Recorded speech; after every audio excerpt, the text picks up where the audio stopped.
Mars is the fourth planet from the Sun and the seventh largest in the solar system. It's one of the four terrestrial or rocky planets. It's very easy to spot in the night sky because it looks like a bright red point of light. Mars was named by the Romans for their god of war because its distinctive red color was reminiscent of blood. Other ancient cultures also named the planet after its color. The Greeks, like the Romans, also named it after their god of war Ares. The Egyptians called it Her-Desher, which means the red one. Ancient Chinese astronomers called it the fire star, and today it's often called the red planet because of its color. Mars has never been visited by humans, but we've sent an awful lot of robotic spacecraft to it. It's one of the most explored bodies in the solar system, and it's also the only planet that we've sent robotic spacecraft to explore the surface. Currently, it's believed there's nothing living on Mars. However, in its early history, the planet may have been capable of supporting life. Modern missions are investigating its past and future potential for life. Some of these missions have confirmed the past existence of water on Mars's surface, that Mars was once habitable, and that it used to have a thicker atmosphere than it does today. Now, one of the biggest questions remaining is if Mars ever actually hosted life. Come along with me as we take a closer look at the red planet. Mars orbits the Sun at an average distance of 142 million miles, or about 1.52 AU. That's astronomical units, the distance between the Earth and the Sun. At this distance, sunlight takes about 13 minutes to reach Mars. Mars spins once on its axis every 24.6 hours, which makes its day just a little bit longer than Earth's. A day on Mars is often called a sol, which is short for solar day. We often measure the length of missions on Mars using sols. Mars makes one complete orbit around the Sun every 687 Earth days,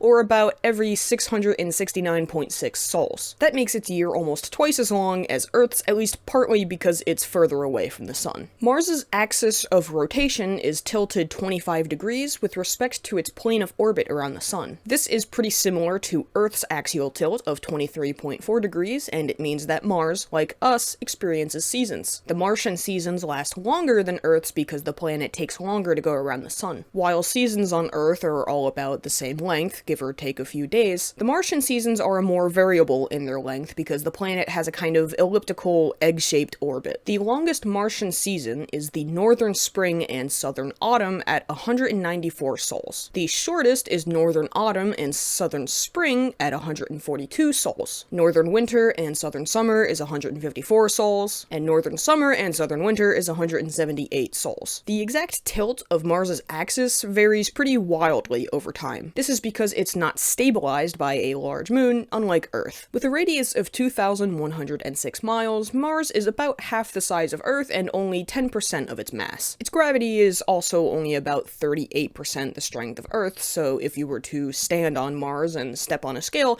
you would weigh only about 2/5 of what you do on Earth. Your mass would stay the same though, because mass and weight are different, but that's a entirely different topic for a different time. The Martian surface has been repeatedly altered by volcanoes, impacts, winds, the movement of its crust, and chemical reactions. The planet appears red because of the oxidation of iron in its soil and atmosphere. Mars has a dense core between 930 and 1300 miles in radius. This core is made of iron, nickel, and sulfur. Findings from NASA's InSight lander confirmed that the core is molten. Surrounding the core is a rocky mantle between 770 and 1,170 miles thick. It's probably similar to Earth's mantle in that it's composed mostly of peridotite. This rock is made primarily of silicon, oxygen, iron, and magnesium. Above the mantle is a crust made of iron, magnesium, aluminum, calcium, and potassium. The crust is between 6 and 30 miles deep and is largely made of the volcanic rock basalt. In 2021, findings from InSight showed that the crust is thinner than expected and may contain 2 or 3 sublayers. If it has 2 sublayers, then its depth can be as much as 12 miles, while that increases to 23 miles if there are 3 sublayers. Mars is actually many colors and not just red. At the surface, you can see colors such as brown, gold, and tan. Like I mentioned before, it's the oxidization or rusting of iron in rocks, dust, and soil that give Mars its red appearance. Dust gets kicked up into the atmosphere, and that makes the planet look red from a distance. The Martian surface has the same area as almost all of the dry land on Earth. This surface has some very cool and impressive features. For one, Mars has the deepest and longest valley in the solar system. This is the Valles Marineris, which I may have said incorrectly, and it's around 3,000 miles long,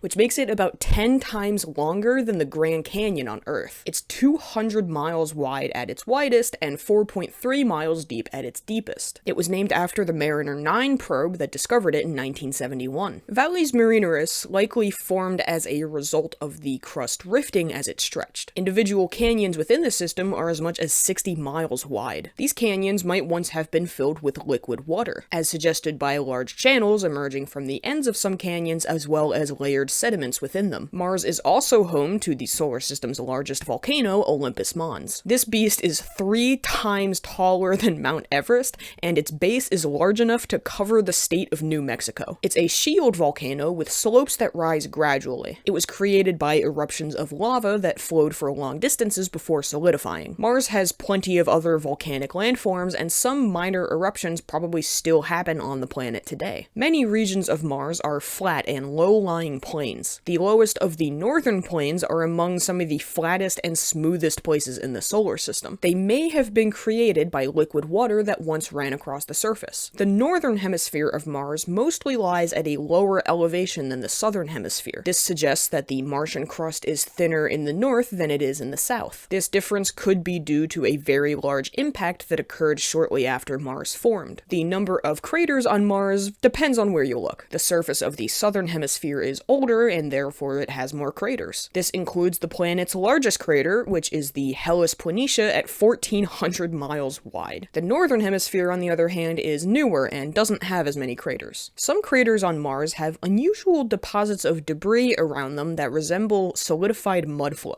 This potentially indicates that whatever struck the planet in that spot managed to hit an underground pocket of water or ice. Some of the Martian volcanoes even have impact craters. This suggests they erupted recently, with the resulting lava covering up older craters. The Martian surface is pretty cool.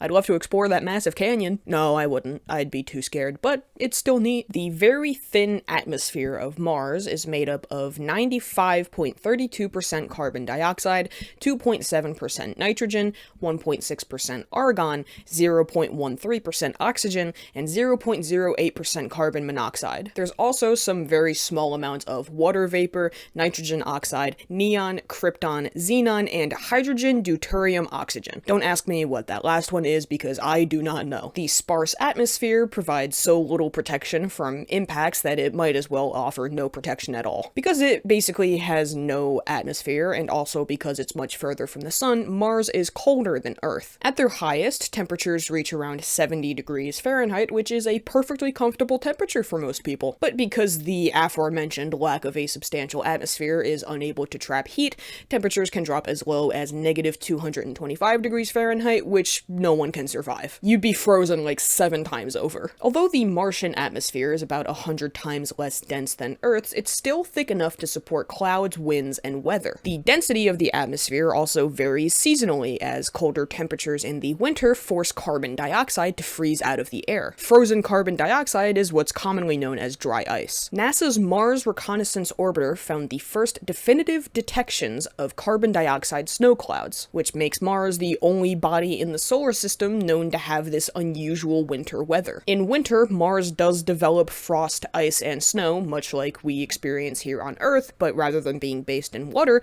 it's carbon dioxide. So that's pretty neat. One of Mars's biggest weather features are its dust storms. Sometimes winds on the planet are strong enough to create dust storms that cover the entire planet. These storms can last months, and once they're over, it can take just as much time for the dust to settle again. Why do these large dust storms happen? There's a theory about it. When wind kicks dust up into the air, these airborne particles absorb sunlight and warm the atmosphere in the vicinity around them. This warmer air then flows to colder regions, which causes wind that kicks up more dust, and that dust then makes the atmosphere warmer, and then that warm air causes more wind.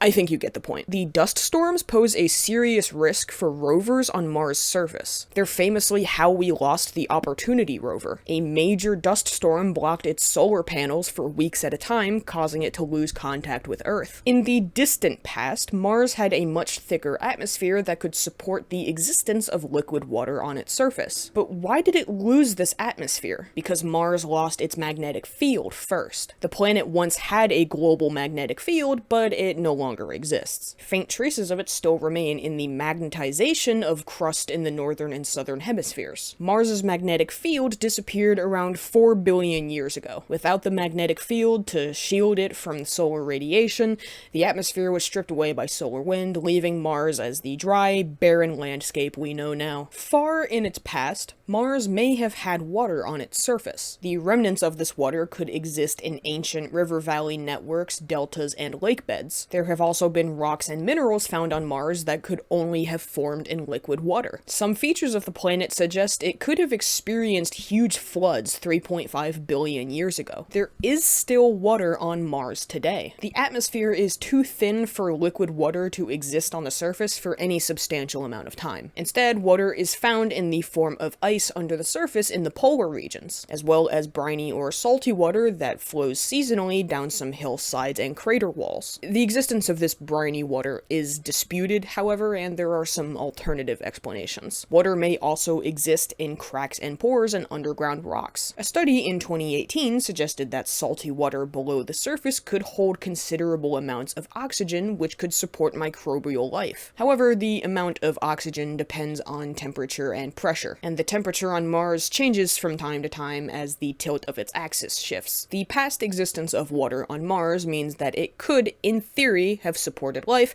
because water is necessary for life as we know it. However, any life that existed on Mars probably wouldn't have been very complex, because it would have had only a comparatively small window of time to develop. And if there was any life, then it would have been wiped out when the planet lost its magnetic field and the atmosphere was stripped away by solar wind. So, for now, life on Mars, especially intelligent green little aliens, exists only in science fiction. Mars has 2 moons, which are named Phobos and Deimos. These moons are named after the sons of the Greek god of war Ares. They're extremely small compared to Mars, and both are kind of potato-shaped because they're not big enough for gravity to turn them into spheres. Both moons were discovered in 1 week by Asaph Hall in 1877. Hall had almost given up on his search for moons of Mars, but his wife Angeline Stickney urged him to continue. He discovered Deimos the very next night, and then Phobos 6 days later. Phobos is the innermost and larger moon, being 17 miles wide at its widest. It's heavily cratered with deep grooves on its surface. These grooves may be cracks that formed after the impact that created Phobos' largest crater, which is about 6 miles wide. This crater is called Stickney Crater, named after Hall's wife. Notably, Phobos is slowly moving towards Mars. Within about 50 million years, the moon will either crash into the planet or break apart. The destruction of Phobos could create a dusty ring around Mars. Deimos is about half the size of Phobos, being 9 miles wide at its widest, and it orbits about 2.5 times further away from Mars. Deimos is covered in loose dirt that fills the craters on its surface, thus making it look smoother than Phobos. Both moons are made of carbon-rich rock mixed with ice, are covered in dust and loose rock, and are littered with impact craters. Phobos and Deimos are both tidally locked, which means each one only shows one side of itself to Mars. It's not fully clear exactly how Phobos and Deimos came to be. They may be captured asteroids, or they could have formed in orbit around Mars at around the same time the planet itself came into existence. But it's more likely that Phobos, at least, was an asteroid before it was a moon of Mars. A team of astronomers modeled the UV light that is reflected off of Phobos and compared it to the asteroid 624 Hector and the Tagish Lake meteorite found on Earth. All were very similar, which suggests that Phobos was an asteroid before it got pulled into orbit around Mars. There are other theories about how Phobos and Deimos came to be, but for the most part, the moon's origins are pretty mysterious. I feel like I say this every single time in these videos, but in conclusion, I think Mars is cool. It's this big red planet, and it's not too far away from Earth. Well, sometimes it is, like when we're on opposite sides of the sun. But either way, it's still one of the planets we've known about the longest because of its naked eye visibility. I intend to make a separate video on Phobos and Deimos, not one video for each, but just one video on both of them because I think they're also cool and they deserve it. Also, I'm the one in charge here and I can do what I want, so if I want to make a video about the moons of Mars, then I'm gonna make a video about the moons of Mars. I hope you enjoyed this little exploration of Mars. Like and subscribe if you'd like to see more space-related content from me because I do quite a bit of it. Thanks for watching, and have a good day.